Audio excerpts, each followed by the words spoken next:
banyak dosa, mau ke surga. Dulu Nabi Adam nyicipin buah khuldi, dikit aja nyicipinnya, salah, keluar dari surga. Antum ngaku banyak dosa, pengen ke surga, pengen masuk. Bagaimana cara kita mendapatkan ampunan dari Allah supaya semua dosa-dosa tadi dihapuskan? Kata Nabi, bypass cara cepatnya. Kalau di dunia ada cara cepat, di dunia ada pengawalan cepat, maka dalam rumus akhirat ada rumus cepat untuk mendapatkan ampunan dosa. Apa itu? Dapatkan rahmat Allah subhanahu wa ta'ala.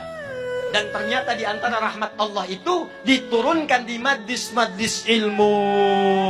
Diturunkan di majlis ilmu. Karena itu para ulama dulu, kalau ada orang banyak berbuat maksiat, banyak berbuat dosa, maka yang pertama diarahkan kepada mereka, datangi Syekh Fulan, datangi alim Fulan, datangi majlis ilmu Fulan, minta bimbingan kepada mereka untuk bertobat. Pernah ada seorang yang melakukan pembunuhan sampai dengan 100 orang dibunuh. Mabuk tak terlukiskan. Pencurian itu sudah kebiasaan. Zina dia praktekkan. Satu kali dia ingin taubat, terbersit di hatinya, saya ingin kembali kepada Allah subhanahu wa ta'ala. Maka apa yang terjadi? Dia datang kepada seorang syekh, dia bertanya, "Ya syekh, saya ingin bertobat, bisakah seorang seperti saya tobat?" Kata syekh tadi, Allah akan menerima semua hamba yang ingin bertobat kepadanya. Datang ke masjid fulan, datang ke majlis fulan, datangi guru fulan, minta bimbingan untuk bertobat kepadanya. Karena dia yang paling mampu untuk mengajari engkau. Ini adab dari para ustadz, adab para kiai, adab para alim, adab para guru. Jadi kalau kita bukan pakar di satu bidang, maka rujuklah kepada guru yang lain untuk mengajarkan. Ketika orang ini berangkat kepada majlis yang disebutkan, ternyata di tengah jalan, belum sampai ke tujuan, di pertengahan maut datang menjemputnya. Tiba-tiba wafat di pertengahan jalan. Tahukah Anda apa yang terjadi? Saat wafat itulah malaikat kemudian turun, tapi terkejut mendapat perintah dari Allah subhanahu wa ta'ala. Apa perintahnya? Saya ampuni dosanya, saya jamin surganya. Saya telah siapkan surga untuknya. Maka bawa dia, siapkan dengan kenikmatan-kenikmatan kubur yang telah disiapkan. Kenapa orang ini tiba-tiba mendapatkan nikmat Allah? Kata para ulama, ternyata orang ini saat ingin menuju majlis ilmu mendapatkan rahmat Allah subhanahu wa ta'ala.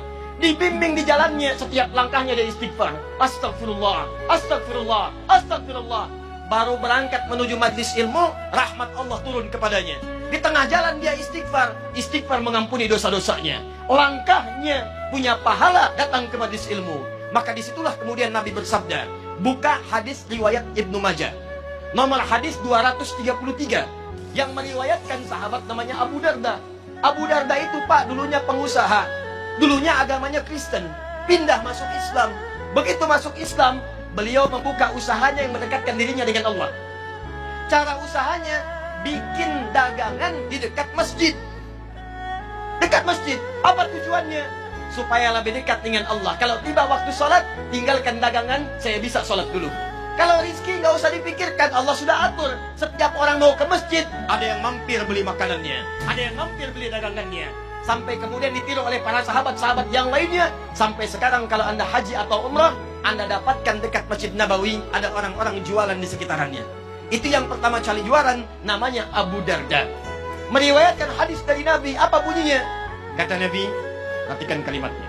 Man salaka tariqan yaltamisu fihi ilman, sahhalallahu lahu tariqan ilal jannah. Wa innal malaikata la tad'u ajnihatha ridan li talibil ilmi. Kata Nabi, siapapun yang menyiapkan dirinya, kemudian dia melangkahkan kakinya menuju majlis ilmu, maka saat dia akan melangkah itu, Allah telah menuliskan jaminan baginya. Setiap langkahnya akan memudahkan langkah dia menuju surga. Dan kalau penuntut ilmu mengetahui, ini bahasa Nabi, sejak dia akan keluar dari rumahnya, malaikat sudah menaungi dengan sayapnya. Di saat bapak ibu ini mau keluar rumah, datang ke sini, jangan dikira sendirian. Malaikat sudah memberikan naungan sayapnya, mengiringi kepergiannya dari mulai berangkat ke rumah sampai dengan ke majelis ilmu.